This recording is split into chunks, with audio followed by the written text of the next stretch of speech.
on your screens are the beautiful images, that scenic location in Kanyakumari where Prime Minister Modi is currently on his meditation, 45-hour-long meditation, or Dhyanam as they call it here in Tamil Nadu. It's at that beautiful location set among the beach here in Kanyakumari that the Prime Minister is currently seated in a small meditation room, going ahead and chanting slogans with his prayer beads in his hand, and all that he has at his side is the Om symbol and the statue of Swami Vivekananda. I'm Akshita Nantagopal. Over the next 30 minutes, I'll be getting you all of the updates on the Prime Minister's Kanyakumari visit, his 45-hour Dhyanam, and also the political reactions pouring in. But first, take in the beautiful sights and sounds of Kanyakumari. You can see behind me the iconic Thiruvalluvar statue as well as the Vivekananda Rock Memorial. And we're keeping our cameras focused here because that point 300 meters away from me is where Prime Minister Modi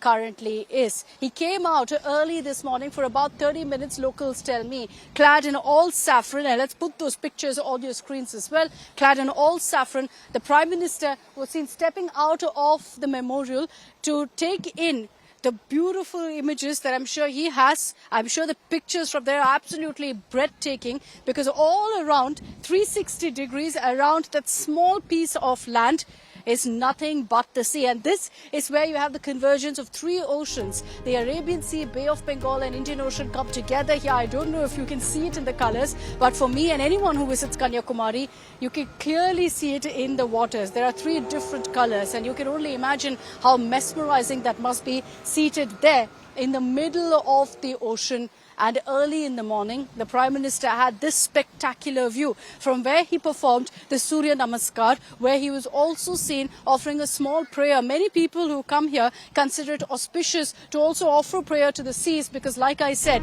at the southernmost tip of the country, this is where the three oceans meet. So it's considered to be extremely blessed to come here and to be able to pray to these beautiful waters. And as we get to these images, the Prime Minister this morning was seen going all around, taking essentially a 360 tour of this beautiful location, chanting his mantras, walking through, taking in the beautiful sight of the tall Thiruvalluvar statue that stands imposingly here on the coastline of Kanyakumari.